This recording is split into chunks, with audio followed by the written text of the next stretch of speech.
दो पहिए की गाड़ी। रहीम नगर में राहुल अपनी माँ सुनीता और पिता महेश के साथ रहता था। राहुल कॉलेज के सभी लड़कों में सबसे ज्यादा हैंडसम और स्मार्ट था। उसे देखकर कॉलेज की बहुत सी लड़कियां उसको अपना दोस्त बनाना चाहती थी, लेकिन राहुल को उसी की क्लास की लड़की अंजलि से प्यार हो गया था। दोनों कॉलेज के ग्राउंड में बैठे बातें कर रहे थे। राहुल, मैं तुमको पाकर बहुत खुश हूँ। काश तो मुझे थोड़ा पहले मिल गए होते। अंजलि, मैंने तो जिस दिन से तुमको देखा बस तुम्हारा होकर रह गया, और मैं हमेशा तुम्हारा ही बनकर रहना चाहता हूँ। मैं बस तुम्हारी हूँ राहुल, और अब हम दोनों को कोई जुदा नहीं कर सकता। वो दोनों ऐसे ही एक दूसरे की आंखों में खोए हुए थे। तभी अंजलि की दोस्त माया और रवि वहाँ आते हैं और दोनों को ऐसे देखकर उनसे मजाक करने लगते हैं। ओहो अंजलि, राहुल तुझे छोड़कर कहीं नहीं जाने वाला, थोड़ा टाइम हमको भी दे दिया कर। राहुल सर, आपकी इजाज़त हो तो क्या हम अपनी दोस्त को यहाँ से ले जा सकते हैं? अरे भाई क्यों नहीं, हम दोनों तो यूं ही बातें कर रहे थे। राहुल रवि को आंख मारकर जाने का इशारा करता है। रवि और माया अंजलि को वहां से ले जाते हैं। थोड़ी देर बाद राहुल अंजलि की आंख पर पट्टी बांधकर उसी जगह लाता है। उस जगह पर राहुल ने बहुत सुंदर बर्थडे की डेकोरेशन की थी। Happy birthday Anjali baby. Happy birthday Anjali. Happy birthday Anjali. Wow Rahul baby, तुम्हें याद था? अरे मैं अपनी बेबी का बर्थडे कैसे भूल सकता हूँ। अंजलि राहुल के स्पेशल बर्थडे सरप्राइज से बहुत खुश हो गई और दौड़कर उसे गले लगा लेती है।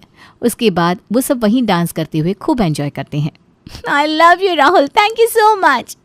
मुझे तुम्हारा ऐसे सरप्राइज देना बहुत पसंद है। लव यू टू बेबी, तुम मेरी जिंदगी हो। मैं तुम्हें सरप्राइज नहीं दूंगा तो किसे दूंगा? राहुल अक्सर अंजलि को छोटी छोटी बातों पर सरप्राइज करता रहता था। कभी चॉकलेट्स लाता, कभी उसे नई ड्रेसेस दिलवाता, कभी उसे बाइक राइड्स और स्पेशल डिनर डेट्स पर ले जाता। एक दिन अंजलि को बहुत तेज बुखार होता है। तब मॉर्निंग में राहुल उसके घर फ्लावर्स का बुके और चॉकलेट लेकर पहुंच जाता है। राहुल, तुम यहाँ कैसे आ गए? कुछ नहीं बेबी, मैं अपनी अंजलि के बुखार का स्वागत करने आया हूँ। शायद उसको ये स्वागत पसंद आए और वो तुम्हें छोड़ दे।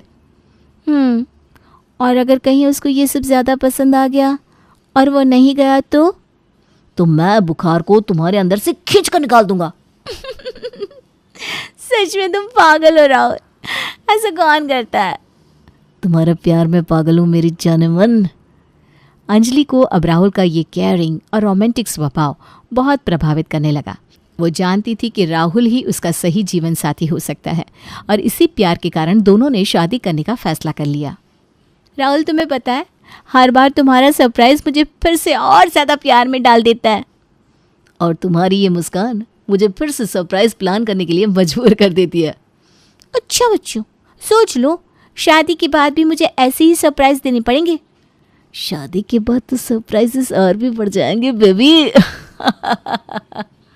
राहुल और अंजलि दोनों अब अपने अपने घर पर शादी की बात करते हैं। अंजलि के पापा राहुल को पहले से जानते थे, इसलिए वो आसानी से हाँ कर देते हैं, लेकिन राहुल की माँ लव मैरिज से इनकार कर देती है। कोई मजाक चल रहा है क्या? ऐसे होती है क्या शादी? ना लड़की का पता ना उसके खानदान का, बस शादी करनी है। माँ, अंजलि बहुत समझदार और सुलझी हुई लड़की है, वो हमेशा आपकी बात मानेगी।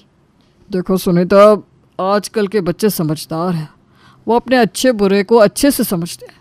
वैसे भी हमें राहुल की शादी तो करनी है, तो उसकी मर्जी से हो ये तो और भी अच्छी बात है। अरे आप नहीं समझते, मैं जानती हूँ। वो आएगी और आकर मेरे सर पर बैठकर तांडव करेगी, तब इस भोले भाले दिख रहे राहुल को भी समझाना मुश्किल हो जाएगा। माँ, मैं आपसे वादा करता हूँ, अंजलि बहू बनकर आपके हिसाब से ही रहेगी, जैसा आप अपनी बहू से चाहती है बिल्कुल वैसे। अगर तुझे इतना ही यकीन है तो ठीक है, कर ले उस लड़की से शादी, लेकिन जो अभी कहा है उसे हमेशा याद रखना। जी माँ, बिल्कुल। अंजलि और राहुल दोनों के परिवारों की सहमति से उनकी शादी तय हो गई। अंजलि बहुत खुश थी। कुछ दिन बाद शादी का दिन आ गया और दोनों ने हंसी खुशी एक दूसरे को जीवन साथी के रूप में स्वीकार कर लिया। बेटा, अब तुम इस घर की बहू हो, लेकिन यह घर आज से तुम्हारा ही है। तुम्हें यहाँ बहुत प्यार मिलेगा बेटा। जी मम्मी जी, मैं भी यही चाहती हूँ। देखो भाई, हमारे घर में अब एक और हंसी की गूंज गूंजेगी। हाँ पापा, लेकिन अंजलि ने आकर अब मेरी जिम्मेदारियां बढ़ा दी है। कहो तो अंजलि को वापस भेज दो बच्चों। अरे नहीं नहीं माँ, मैं तो मजाक कर रहा था। मैं भी तो मजाक कर रही थी बेटा। शादी के बाद के शुरुआती कुछ हफ्ते खुशियों से भरे हुए थे। राहुल अब भी अंजलि का ख्याल रखता। हालांकि अंजलि को पहले जितने सरप्राइजेस नहीं मिलते थे, पर दोनों एक दूसरे के साथ बहुत खुश थे। अंजलि को लगता था जैसे उसका सपना सच हो गया हो। राहुल, मैं इतनी खुश हूँ कि तुम्हें बता नहीं सकती। हमारा रिश्ता वैसे ही मजबूत है जैसे पहले था। हाँ अंजलि, लेकिन अब हमें कुछ जिम्मेदारियों को भी समझना होगा। जिम्मेदारियाँ? मतलब अब तुम मुझे गिफ्ट्स नहीं दोगे? अरे पागल, मैं घर की जिम्मेदारियों को उठाने की बात कर रहा हूँ। तुम चिंता मत करो राहुल, मैं तुम्हें शिकायत का मौका नहीं दूंगी। हाँ अंजलि, और वैसे भी शादी के बाद चीज़ें बदलती है। अब तुम्हें गिफ्ट्स और सरप्राइजेस से आगे बढ़कर घर की जिम्मेदारियों को समझना होगा। राहुल की ये बात अंजलि को थोड़ी अजीब लगी, लेकिन तभी एक दिन सुनीता राहुल को बताती है कि उसे और अंजलि को उनके किसी खास रिश्तेदार के यहाँ पार्टी में जाना है। ये सुनकर अंजलि खुश होकर जल्दी से एक मॉडर्न ड्रेस पहनकर बाहर आती है। अरे अंजलि, ये क्या पहना है तुमने? क्यों, क्या हुआ राहुल? ये ड्रेस तुम्हें पसंद नहीं आई? अंजलि, हम फैमिली फंक्शन में जा रहे हैं, साड़ी पहनकर आओ जाओ। क्या कहा, साड़ी? इस ड्रेस में क्या दिक्कत है? देखो अंजलि, अगर तुम्हें फंक्शन में चलना है तो साड़ी पहनकर ही चलना होगा, वरना मैं अकेला जाता हूँ। तो चले जाओ, तुमने ही मुझे ये ड्रेस गिफ्ट की है और अब इसको पहनने से मना कर रहे हो। अब राहुल अंजलि की बात सुने बिना ही फंक्शन में चला जाता है। राहुल का ये बदलता रवैया देखकर अंजलि को उस पर बहुत गुस्सा आया। राहुल से गुस्सा होकर अंजलि अगले दिन अपने दोस्तों से मिलने बाहर चली जाती है। बाहर उसको रेस्टोरेंट में लड़कों के साथ बैठा महेश देख लेता है। घर आकर महेश राहुल को डांटता है। राहुल, बहू कहाँ है? क्या हुआ पापा, आप इतने गुस्से में क्यों हो? वो अपने दोस्तों से मिलने बाहर गई है। तुम्हें अकल वकल है कि नहीं? दोस्तों से मिलने गई है? मैंने उसे 2-3 लड़कों के साथ रेस्टोरेंट में बैठा देखा है। जी पापा, वो मुझे बताकर गई थी। तूने उसे लड़कों से मिलने की इजाजत किससे पूछ कर दी? घर की इज्जत का तो ख्याल कर, कोई पड़ोसी देखेगा तो 4 बातें बनाएगा। सॉरी पापा, आगे से उसे नहीं जाने दूंगा। बहू को बोल देना मेरे घर में ये सब नहीं चलेगा। अंजलि के घर आते ही राहुल उस पर भड़क गया और अंजलि को उसके दोस्तों से मिलने के लिए मना कर देता है। ये देखकर अंजलि गुस्सा होकर राहुल से लड़ने लगी। अंजलि, आज से तुम अपने लड़के दोस्तों से नहीं मिलोगी। क्यों नहीं मिलूंगी? क्या हुआ? अब तुम्हें समझना चाहिए कि तुम शादीशुदा हो, इसलिए तुमको बाहर ऐसे लड़कों से नहीं मिलना चाहिए। लेकिन वो सब मेरे दोस्त हैं और उनको तो तुम भी जानते हो ना, हम पहले भी कॉलेज में मिलते थे। जानता हूं, लेकिन वो शादी से पहले की बात थी। अब तुम इस घर की बहू हो, इसलिए अब तुमको उन सबसे नहीं मिलना, समझी? अंजलि सोचने लगी। पहले तो राहुल को उसके दोस्तों से कोई दिक्कत नहीं थी, फिर अचानक उसे उसके दोस्तों के साथ मिलने पर ऐतराज क्यों होने लगा? पहले जिन दोस्तों के साथ अंजलि घंटों बिता देती थी, अब उनसे मिलना भी मुश्किल हो गया। एक दिन उसने राहुल के साथ बाहर जाने के लिए मॉडर्न ड्रेस पहन ली। अंजलि, ये कपड़े अब सही नहीं है। क्या? पहले तो तुम कहते थे मैं जो चाहूं पहन सकती हूं। वो पहले की बात थी, अब तुम इस घर की बहू हो, तुम्हें सोचना चाहिए। और मेरे दोस्त रवि से मिलने पर भी तुम्हें ऐतराज है, क्यों? मैं नहीं चाहता कि तुम अब भी अपनी पुरानी जिंदगी में खोई रहो। जिंदगी बहुत बड़ी होती है, अब ये बचपना तुम्हें छोड़ना होगा। राहुल का ये बदला हुआ रूप अंजलि को बहुत सताने लगा। पहले जो उसे पार्टियों और डिनर पर ले जाने में उत्साहित रहता था, वो अब उसे बाहर ले जाना भी बंद कर चुका था। एक दिन दोनों के बीच इस बात पर बहस हो गई, जिसमें अंजलि ने गुस्से से राहुल पर ताने मारे कि अब वो पहले जैसा नहीं रहा।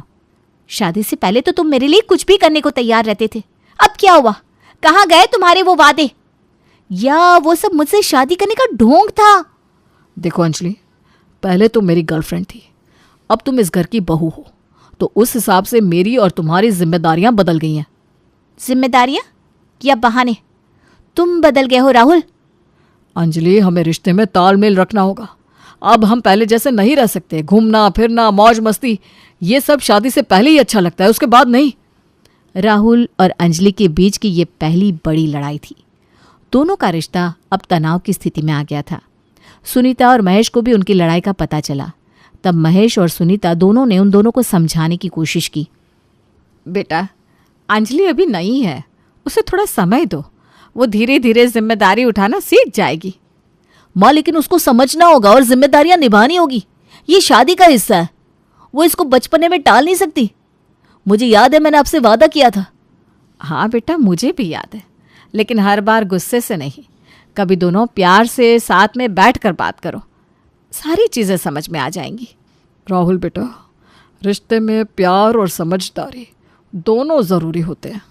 पापा, मैं बस चाहता हूँ कि अंजलि समझे कि अब उसकी ज़िंदगी बदल चुकी है। अंजलि को ये महसूस होने लगा था कि उसकी पहचान वो धीरे धीरे खो रही है। उसने अपनी सास से सलाह मांगी तो सुनीता ने उसे रिश्तों में तालमेल की बात समझाई और उसे राहुल से खुलकर बात करने की सलाह दी, जिसके बाद अंजलि ने अब राहुल से खुलकर अपनी बात कही।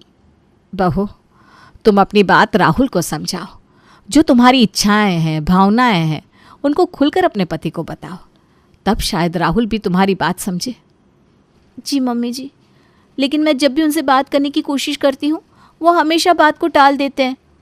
तो उसे समझाओ कि रिश्ते में तालमेल ज़रूरी है, लेकिन जब तक तुम दोनों एक दूसरे की बात सुनोगे नहीं, समझोगे नहीं, तब तक तुम्हारी आपसी लड़ाई कभी खत्म नहीं हो पाएगी। आप सही कह रही हो मम्मी जी, मुझे राहुल से बात करनी ही होगी। अंजलि ने राहुल से सीधी बात करने का फैसला किया। उसने उसे बताया कि रिश्ते में प्यार और सम्मान दोनों ज़रूरी है, और अगर वो ऐसे ही दबाव डालता रहेगा तो उनका रिश्ता खराब होता चला जाएगा, जैसे 2 पहिए की गाड़ी जिसमें एक पहिया खराब हो। राहुल, हमें बात करनी होगी, वरना हमारा रिश्ता दिन पर दिन खराब होता जाएगा। बोलो, क्या बात करनी है? तुम मुझ पर जो दबाव डाल रहे हो ना, वो सही नहीं है। रिश्ता ऐसे नहीं चलता।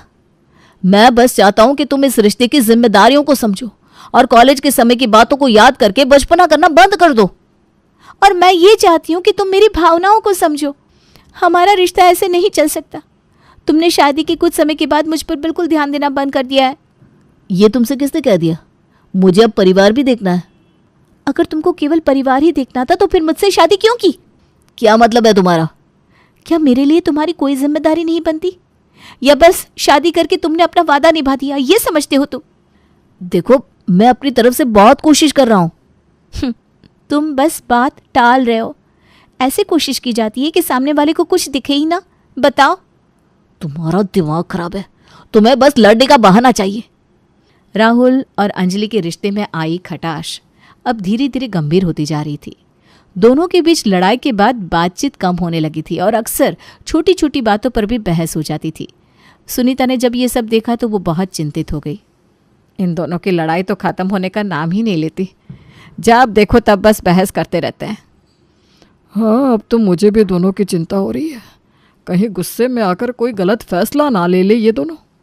मैं दोबारा राहुल को समझाने की कोशिश करूँगी। ठीक है। सुनीता ने राहुल को दोबारा समझाने की कोशिश की, पर राहुल ने उसकी बात नहीं सुनी। तब सुनीता को अपने भाई की याद आई, जो शहर के मशहूर लव गुरु है और सालों से लोगों की पारिवारिक समस्याओं को हल करके उन्हें फिर से प्रेम में बांधते आ रहे थे। राहुल बेटा, मुझे लगता है तुम्हें अपने मामा जी से मिलना चाहिए। वो लोगों के रिश्तों को सुधारने में माहिर हैं। माँ, ये हमारे निजी मसले हैं, हम किसी और से क्यों बात करें? देखो बेटा, कई बार हमें अपनी नज़रों से चीज़ें साफ नहीं दिखती। वो लोगों को मिलाने के लिए जाने जाते हैं। एक बार मिलकर देख तो लो। ठीक है माँ, कोशिश करूँगा। राहुल ने सुनीता की बात मानी और अंजलि को समझाकर लव गुरु के पास चलने को कहा।